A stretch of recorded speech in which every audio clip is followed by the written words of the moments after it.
What's going on, you guys? Today is your boy Trey. We're back today with another video, and today we'll be reading a book for exactly 10 minutes, and then that's it.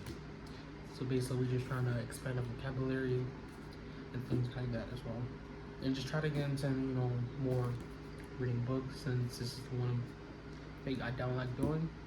So let's get into it. 10 minutes on the timer. Oh, and the title in the book that we're reading today is The Hard Thing About Hard Things, Building a Business When There Are No Easy Answers by Ben Horowitz. I recently got this book at the store, so let's go ahead and get into it. Chapter 1, From Communists to Venture Capitalists. This here is all about my wife, my kids, the life I lived. Through the night I was his. It was right, but I did. My ups and downs, my slips, my falls, my trials and my tribulations, my heart, my walls. DMX. By DMX, who we be. The other day, I threw a big barbecue at my house and invited 100 of my closest friends. These types of gatherings aren't unusual. My brother-in-law, Carpio, and I have been barbecuing for years. My skills have earned me the nickname from my African-American friends, the Jackie Robinson of barbecue. I crossed the color line. As this particular barbecue, the conversation turned to the great rapper Nas.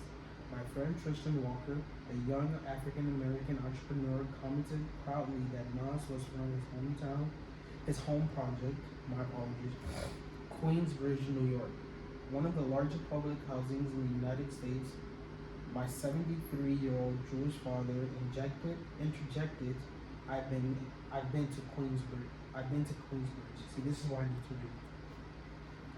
Convinced that there was no way that my old white father had been to Queensbridge, Tristan said, "You must mean Queens. Queensbridge is actually a housing project. An extremely rough neighborhood." My father insisted, no, it was Queensbridge. I pointed out to Tristan that my father grew up in Queens, so he couldn't possibly be confused.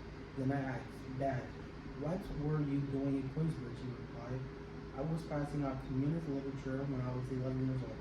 I remember it well because my mother got very upset that the Communist Party sent me into the project. She thought it was too dangerous for a little kid. My grandparents were actually card-carrying communists. As an active member in the Communist Party, my grandfather, Phil Horowitz, lost his job as a school teacher during the McCarthy era. My father was a red diaper baby. He grew up indoctrinated in philosophy of the left. In 1968, he moved our family west to Berkeley, California, and became an editor of the famed New Left magazine, Rampart. As a result, I grew up in the city affectionately known by its inhabitants as the People's Republic of Berkeley. As a young child, I was incredibly shy and terrified of bugs. When my father dropped me off at nursery school for the first time, I began to cry. The teacher told my mother to just leave, while reassuring her that crying was common among nursery school children. But when Elisa Horowitz returned 3 years later, she found me soaking wet and still crying. The teacher explained that I had a shock, and now my clothes were drenched as a result. I got kicked out of nursery school that day. My mother hadn't been the most patient person in the world. I might never have gone to school. When everybody around her recommended psychiatric treatment, she was patient, willing to wait until I got comfortable with the world, no matter how long it took. When I was 5 years old, we moved from a one-bedroom house on Glen Avenue, which had become far too small for a 6-person family, to a larger one on Bonita Avenue. Bonita was middle-class Berkeley, which means something a bit different from what one finds in most middle-class neighborhoods. The block was a collection of hippies, crazy people, middle-class people, working hard to move up, and upper-class people taking enough drugs to move down. One day, one of my older brother Jonathan's friends, Roger, by his real name, was over at our house. Roger pointed out to the African American kid down the block was riding in a red wagon. Roger dared me, go down the street, tell that kid to give you his wagon, and if he says anything, spit in his face and call him a nigger. Oh! Whoa! A few things required clarification here. First, we were in Berkeley, so that was not common language. In fact, I have never heard the word nigger before and didn't know what it meant, though I guess it wasn't a compliment. Second, Roger wasn't racist, and he wasn't raised in a bad home. His father was a Berkeley professor, and both his parents were some of the nicest people in the world. But we later found out that Roger suffered schizophrenia. Oh my God! And his dark side wanted to see a fight. Roger Command put me in a difficult situation. I was terrified of Roger. I thought that he would surely give me a severe beating if I didn't follow his instructions. On the other hand, I was terrified of asking for the wagon. Hell, I was terrified of everything. I was so much too scared of Roger to stay where I was, so I began walking down the block toward the other kid. The distance was probably 30 yards, but it felt like 30 miles. When I finally got there, I could barely move. I did not know what to say, so I just opened my mouth and started talking. Can I ride the wagon? It is what came out. Joel Clark Jr. said sure. When I turned to see what Roger would do, he was going. Apparently, his slight side had taken over, and he moved on to something else. Joel and I went on to play all day that day, and we've been best friends ever since. 18 years later, he would be the best man in my life. Until now, I never told that story to anyone, but it shaped my life. It taught me that being scared didn't mean I was gutless. What did matter, and would determine whether I would be a hero or a coward. I have often thought back in my day, realizing that if I'd done what Roger had told me to do, I would never have met my best friend. And that experience also taught me to not judge the things by their surfaces until you make the effort to get to know someone or something you didn't know anything. But until you make the effort to get to know someone or something you don't know anything. There you go. There are no shortcuts to knowledge, especially knowledge gained from personal experience. Folly, conventional wisdom, and rhyme or shortcuts can be worse than knowing nothing at all. I gotta get this gum on my mouth. I'm chewing neural gum right now. I'm sorry. Chapter 2. No. Subtitles. Forget it.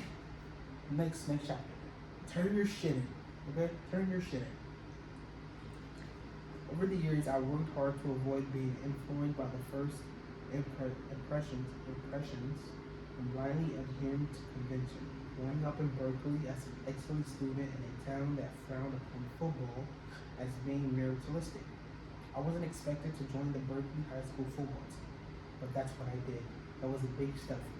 I had not played in any Pee Wee football leagues, so it was my first exposure to sports.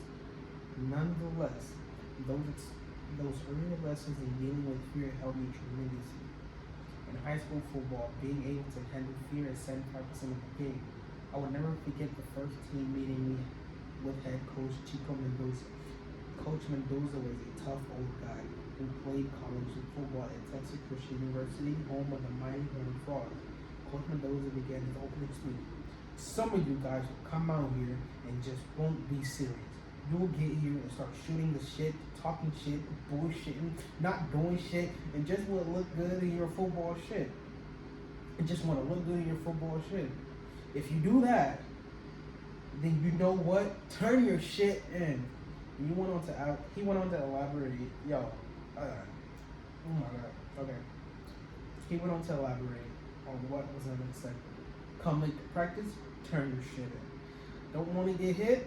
Turn your shit in. Walk on the grass, turn your shit in. Call me Chico, turn your shit in.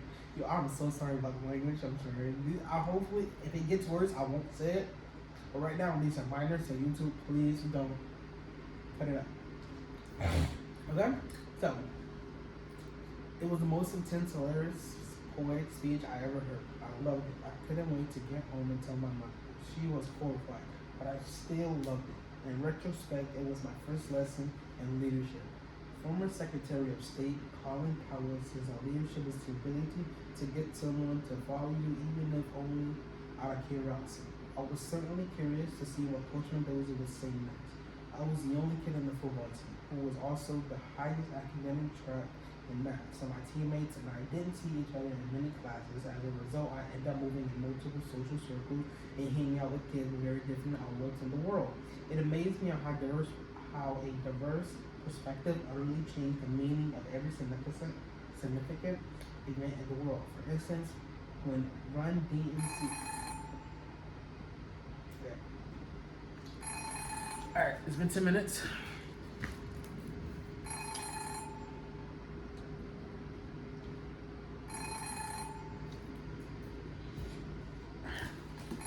Thank you guys for watching. I'll definitely hop back on later today. We'll read the next for another 10, 15 minutes. And tell you guys what happened next, alright?